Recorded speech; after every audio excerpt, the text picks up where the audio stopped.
안녕하십니까 동역자 여러분. 오늘은 민수기 23장 보도록 하겠습니다. 자, 우리 민수기 23장 보기 전에 1장부터 한번 대충 다시 한번 기억력을 더듬으면서 우리 한번 보도록 할까요?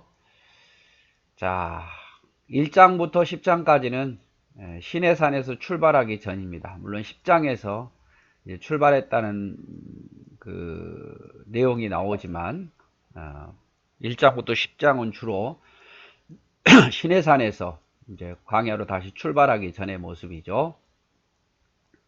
1장에서는 인구조사를 먼저 하고 첫 번째 인구조사, 2장에서는 이스라엘 백성들이 머물 때 또 행군할 때 어떻게 장막을 치고 어떤 순서로 행군할지에 대한 이야기입니다. 3장 4장은 레위인의 직무에 대한 이야기죠. 레위의 아들들 고앗, 게르손, 무라리, 이 레위 지파들이 감당해야 할 일들을 각각 나누어서 설명하고 있습니다. 5장에서는 부정한 자가 어떻게 하면 정결하게 될 것인가, 그리고 남편에게 의심받는 아내가 어떤 방법으로 그것에 모면할 수 있는가, 이런 것에 대한 이야기입니다. 6장은 이제 나실인, 하나님께 헌신하겠다는 레위인과 제사장 외에 하나님께 헌신하겠다는 나실인에 대한 규례가 들어있고, 7장에서는 이제 성막을 다 만든 후에 그 성막에 대한 감사의 마음으로 봉헌 예물을 드렸던 감독자들 수레 6대, 송아지 12마리, 그리고 그뿐만 아니라 각 지파마다 매일매일 12일 동안 예물을 가지고 온 것에 대한 이야기죠.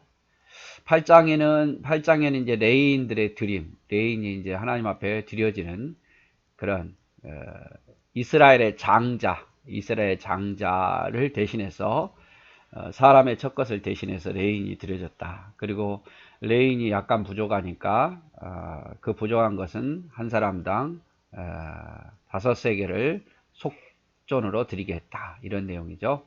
9장에서는 이제 두 번째 유월절을 지킵니다. 첫 번째 애굽에서 나오기 직전에 했고, 이제 1년 지난 후에 두 번째 유월절을 지키죠. 10장에는 나팔을 만들어서 길게 불 때는 온 회중이, 짧게 한 번 불 때는, 두 개 다 불 때는 온 회중이, 한 번 불 때는 일반 백성만 나오고, 이런 식으로 나팔의 신호를 명합니다. 그리고 이제 12장부터 17장은 드디어 이제 시내산에서 출발하죠. 이제 1년이 지난 후에 출발하는데, 특징은 뭐냐면 불평과 원망의 연속이에요. 11장에서는 디베라에서 원망하다가 하늘에서 불이 내려와서 불살라버리고, 다베라에서군요. 그 다음 기봇 아따에서 하나님 우린 만나만 먹게 한다고, 고기 못 먹는다고 원망하다가 하나님께서 메추라기를 주시면서 또 진노하시죠. 12장에서는 모세가 구스 여자와 결혼함에 대해서 또 모세의 지도력에 대한 도전으로서 모세의 형 아론과 누나 미리암이 도전을 하다가 미리암 문둥병에 걸리죠. 13장 14장에는 가나안 땅 정탐꾼 이야기입니다. 가나안 땅에 12명의 정탐꾼을 보냈는데 참 토지도 좋고 다 좋은데 성이 너무 견고하고 우리는 그 성을 이길 수 없다, 이렇게 보고를 하게 되고, 10명이 갈렙과 여호수아에는 이로 인해서 이스라엘 백성들이 원망하고 이제 우리가 다시 애굽으로 돌아가자고 말하죠. 하나님께서 이제 진노하셨는데 또 이제 올라가지 말라 할 때는 또 올라가는 그런 청개구리 같은 모습을 보이고 있습니다. 13장 14장에서 15장은 가나안 땅에서 여호와께 드리는 제물에 대한 가르침이죠. 가나안 땅에서 이제 다시 이제 광야로 돌아와서 가나안 땅에 들어간다면 하나님께 어떠한 모습으로 예물을 드릴 것인가에 대한 가르침이에요. 16장에서는 고라, 다단, 아비람, 오미, 아론에 대해서, 모세에 대해서 반역을 일으킵니다. 하나님께서 땅을 가르셔서 또 화로에서 불을 내셔서 진노하시죠. 그러면서 17장에는 아론이 하나님께서 선택한 제사장인 것을 가르치기 위해서 아론의 지팡이에만 싹이 나고 또 꽃이 피고 열매가 맺게 하십니다. 그래서 12장부터 17장까지는 불평과 원망의 연속이에요. 18장은 제사장의 직무, 제사장이 무슨 일을 할 것인가, 그 다음에 제사장의 목, 레인의 목, 거제로 드린 거, 첫 것으로 드린 거, 또 특별히 드린 예물 다 제사장 몫이다. 레인은 백성들의 10의 1조를 레인이 받았죠. 그 중에 또 10분의 1을 거제로 또 제사장에게 주었고, 19장은 정결케 하는 물을 만들기 위해서 붉은 송아지 제물을 드린 사건. 그래서 정결한 물을 만드는데 붉은 암송아지를 하나님께 제물로 드리게 했죠. 20장엔 가데스에서 물이 없다고 불평합니다. 또 물이 없다고 불평해요. 거기서 이제 하나님께서 반석에 명해서 물을 내라 했는데 모세와 아론이 반석을, 특별히 모세가 반석을 치지요. 혈기를 부립니다. 그래서 못 들어가는 거예요, 둘 다. 그리고 에돔이 이스라엘을 자기 땅으로 지나가지 못하게 합니다. 형제의 나라인데 이스라엘이 지나가겠다. 먹는다면 다 보상을 줄 거고, 그리고 지정된 땅으로만 아무것도 건드리지 않고 지나가겠다고 했지만 에돔이 거부하죠. 그리고 미리암과 아론이 죽습니다. 자, 21장부터 25장까지는요, 불평하다가 노뱀에 물립니다. 불뱀에, 죄송합니다. 불평하다가 불뱀에 물리죠. 그리고 물린 사람들이 노뱀을 쳐다보는 자는 다시 살아납니다. 그리고 요단 동편을 정복합니다. 아모리 왕 시혼과 바산 왕 옥을 정복하고 요단 동편을 이스라엘 땅으로 만들죠. 22장부터 24장은 그 근처에 있던 모압 왕 발락이 이스라엘을 두려워해서 선지자 발람, 거짓 선지자 발람을 불러옵니다. 그리고 계속된 예언을 하죠. 4번의 예언을 합니다. 우리가 이 내용을 계속 지금 볼 거예요.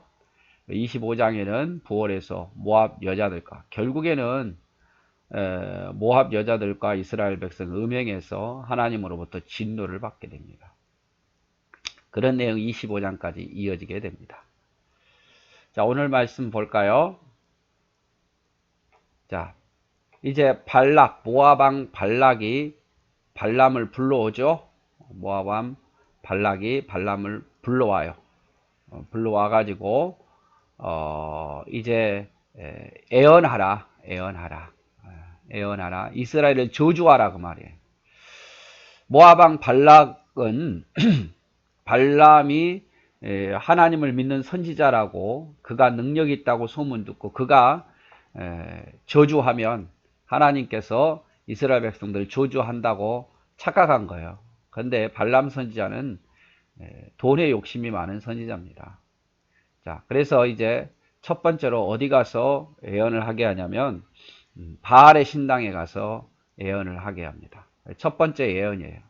발람이 발락에게 이르되 나를 위하여 여기 제단 7을 쌓고 거기 수송아지 7마리와 순양 7마리를 준비하소서 하매, 발락 왕이 발람의 말대로 준비한 후에 발락과 발람이 제단에 수송아지와 순양을 드리니라. 자, 발람 선지자가 모압 발락 왕에게 요청하는 거예요. 7제단을 여기다 쌓아 주시옵소서. 그리고 7마리 수송아지와 7마리 순양을 제물로 준비해 달라 이 말이죠. 그리고 드립니다. 자, 발람 선지자가 발락 왕에게 이르되 당신의 번제물 곁에 서서서 나는 저리로 가리이다. 그래서 이제 좀 떨어져서 발람 선지자가 이렇게 하나님께 이제 기도를 하는 거죠. 여호와께서 혹시 오셔서 나를 만나시리니 그가 내게 지시하는 것은 다 당신에게 알리리라 하고 언덕길로 가니. 그래서 멀리 떨어져서 따로 이제 하나님께 기도하는 거죠, 발람 선지자가. 그리고 그 모든 사실을 발락 왕에 알려주겠다고 말하죠. 하나님이 발람에게 임하시는지라 발람이 아뢰되 내가 7제단을 쌓고 각 제단에 수송아지와 순양을 드렸나이다. 여호와께서 발람의 입에 말씀을 주시며 이르되 발락에게 돌아가서 이렇게 말할지니라. 하나님께서 발락 왕에게 가서 이렇게 말하라고 하죠. 그가 발락에게로 돌아간즉 발락과 모압의 모든 고관이 번제물 곁에 함께 섰더라. 자, 발람 선지자를 발락 왕이 기다리는 거예요. 무슨 말을 했는가 궁금하니까 떠나지 않고 거기서 계속 신하들과 함께 기다리고 서 있는 겁니다. 발람이 예언을 전하여 말하되 발락이 나를 아람에서 모압 왕이 동쪽 산에서 데려다가 이르기를 와서 나를 위하여 야곱을 저주하라 와서 이스라엘 꾸짖으라 하도다. 자, 하나님께서 말하죠. 모압 왕 발락이 이스라엘 백성들을 저주하라 이렇게 요청했다 이 말이죠. 자, 그러면서 답을 뭐라고 말하냐면 하나님이 저주하지 않으신 자를 내가 어찌 저주하며 여호와께서 꾸짖지 않는 자를 내가 어찌 꾸짖으리까. 하나님이 저주하지 않는 자를 내가 어찌 저주하고 여호와께서 꾸짖지 않는 자를 내가 어찌 꾸짖겠습니까 이 말이죠. 내가 바위 위에서 그들을 보며 작은 산에서 그들을 바라보니 이 백성은 홀로 살 것이라. 이스라엘은 홀로 살 수 있는 민족이다 이 말이죠. 그를 여러 민족 중에 하나로 여기지 않으리로다. 하나님 말씀하신 거예요. 여러 민족 중에 하나로 여기지 않는다는 것은 특별히 여긴다 이 말이죠. 그러면서 이렇게 말합니다. 야곱의 티끌을 누가 능히 세며 너무 많아가지고 야곱이 이스라엘이죠. 이스라엘이 너무 많아가지고 누가 그들을 셀 수 있으며 이스라엘의 4분의 1을 누가 능히 셀고 나는 의인의 죽음을 죽기 원하며 나의 종말이 그와 같기를 바라노라. 나 역시 의인의 죽음 하나님 안에서 죽기를 원하고 나 역시 나의 종말이 이스라엘 백성과 같기를 원한다. 이스라엘 백성들이 있던 복을 받는 민족이니까 발람 왕이 부러워하는 거죠. 발람 선지자가. 자, 발락 왕이 발람 선지자에게 이르되 그대가 어찌 내가 이같이 행하느냐 나의 원수를 저주하라고 그대를 데려왔거늘 그대가 오히려 축복하는도다. 자, 발람 선지자가 대답하여 이르되 여호와께서 내 입에 주신 말씀을 내가 어찌 말하지 아니할 수 있으리까. 그래서 첫 번째 예언의 내용이 그거예요. 하나님이 저주하시 않는 자를 내가 어찌 저주하고 여호와께서 꾸짖지 않는 자를 내가 어찌 꾸짖으리까. 이스라엘 백성들은 홀로 살 수 있을 만큼 강한 민족이고 여러 민족 중에 하나가 아닌 특별한 민족으로 하나님 말씀하셨습니다. 야곱의 티끌을 야곱의 인구가 너무 많아서 누가 그 인구를 셀 수 있고 그들의 4분의 1도 누가 셀 수 있겠습니까? 나도 이스라엘 백성과 같은 죽음을 원하고 나의 종말도 이스라엘 백성들과 같이 되기를 원한다 이렇게 말하죠. 그러니까 발락 왕이 모압 왕 발락 왕이 화가 나가지고 너를 이스라엘을 저주하라고 데려왔는데 오히려 왜 축복하느냐 이렇게 하니까 발람 선지자가 하나님이 내게 주신 말씀을 내가 어찌 말하지 않을 수가 있겠습니까? 이렇게 이야기를 하는 거죠. 그래서 여기 지금 첫 번째 예언하는 장소는요. 민수기 22장 41절에 나온 것처럼 바알의 신당이에요. 바알의 신당. 바알의 신당으로 첫 번째 인도하잖아요. 남의 신당에서 제단을 쌓고 하나님께 기도하는 거예요. 그래서 발람이 요청한 7개의 제단은 당시 메소포타미아 이방의 제사법이었어요. 하나님의 제사법이 아니라 메소포타미아의 이방의 제사법이었다 이 말이죠. 자, 이러한 방법으로 하나님의 저주에 대한 동의를 얻고자 했을 것이나 하나님은 이스라엘 저주할 수 없는 이유를 말씀해 주시죠. 그래서 모압 왕 발락은 이스라엘을 발람이 저주해 주기를 원했지만 하나님은 발람의 마음을 막으시죠. 입술을 막으시고. 그래서 오히려 저주가 아닌 축복을 하게 합니다. 자, 이제 두 번째로 또 예언한 내용이죠. 자, 모압 왕 발락이 말하되 나와 함께 그들을 달리 볼 곳으로 가자. 장소를 옮깁니다. 장소를 옮겨요. 처음에는 바알 신당에서 장소를 옮깁니다. 거기서는 그들을 다 보지 못하고 그들의 끝만 보리니 거기서 나를 위하여 그들을 저주하라. 자, 이번 장소는요. 이스라엘을 다 보지 못해요. 그냥 살짝 끝만 보게 하는 거죠. 왜? 보고 하면 영향을 받을까 봐 그런 거예요. 소빔들로 인도하여 비스가 꼭대기에 이르러 7제단을 쌓고 각 제단에 수송아지와 순양을 드린. 이번에도 7제단을 쌓습니다. 7마리 수송아지와 순양을 어디에서? 비스가 꼭대기에서. 첫 번째는 바알의 산당에서 했고 두 번째는 비스가 꼭대기에서 이스라엘의 일부분만 보이는 곳에 일부러 간 거예요. 선지자 발람이 발락에게 이르되 내가 저기서 여호와를 만나 뵐 동안 여기서 당신의 번제물 곁에 서소서. 또 떨어져서 하나님께 기도하죠. 여호와께서 발람에게 임하사 발람 선지자에게 임하사 그의 입에 말씀을 주시며 이르시되 발락에게 돌아가서 이렇게 말할지니라. 발람이 가서 본즉 발락이 번제물 곁에 섰고 모압 고관들이 함께 있더라. 발락 왕이 발람 선지자에게 이르되 여호와께서 무슨 말씀하시더냐. 두 번째도 또 이제 기다린 거 신하들과 함께 발람 선지자가 내려오기를 이렇게 끝만 보이도록 보이는 곳에서 기도를 합니다. 자, 발락이 말하되 나와 함께 그들을 달리 볼 곳으로 가자. 죄송합니다. 여기 했군요. 자, 18절 발람 선지자가 예언하여 이르기를 발락에 이르라 들을지어다. 십볼의 아들이여 내가 자세히 들으라. 하나님은 사람이 아니시니 거짓말을 하지 않으시고 인생이 아니시니 후회가 없으시도다. 어찌 그 말씀하신 바를 행하지 않으시며 하신 말씀을 실행하지 않으시랴. 내가 축복할 것을 받았으니 그가 주신 복을 내가 돌이키지 않으려다. 야곱의 허물을 보지 아니하시며 이스라엘의 반역을 보지 아니하시는도다.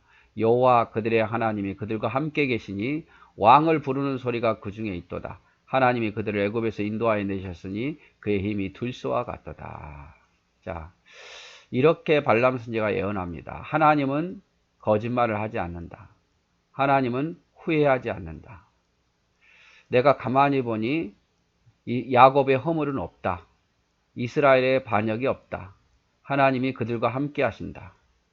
하나님께서 애굽에서 이스라엘 인도하셨으니 그들의 힘이 들소처럼 강하다. 이렇게 말을 해요. 자, 야곱을 해야 할 점술이 없고 이스라엘 해야 할 복술이 없도다. 이때에 야곱과 이스라엘에 대하여 논할진대 하나님께서 행하신 일이 어찌 그리 크냐 하리로다.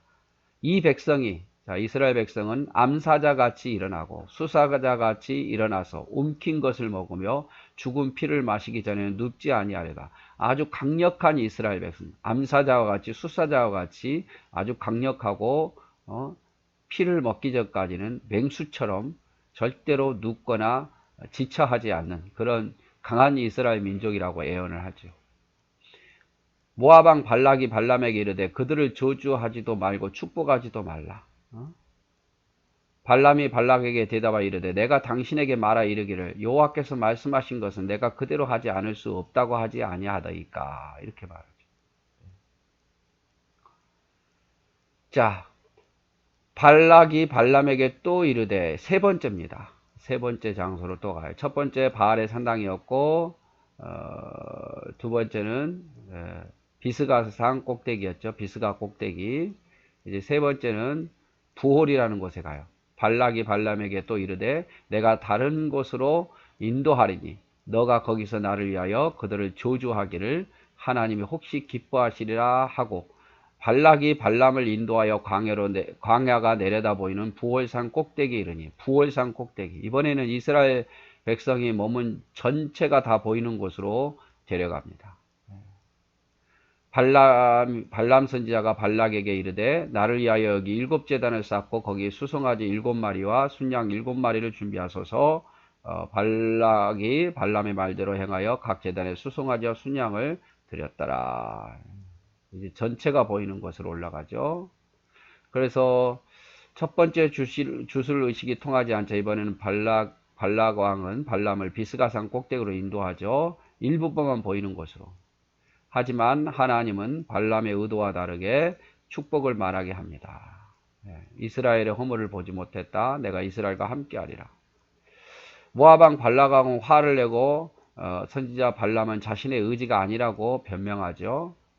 발락 왕은 또 다른 장소로 발람 선지자를 인도합니다. 모든 광야가 내려 보이는 이스라엘 백성이 다 보이는 부홀산 꼭대기로 올라가죠.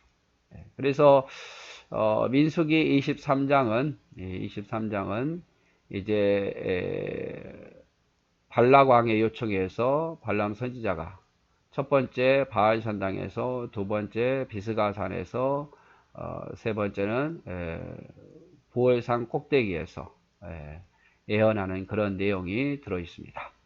다음 시간 또 이어서 우리 보도록 하겠습니다. 사랑하고 축복합니다.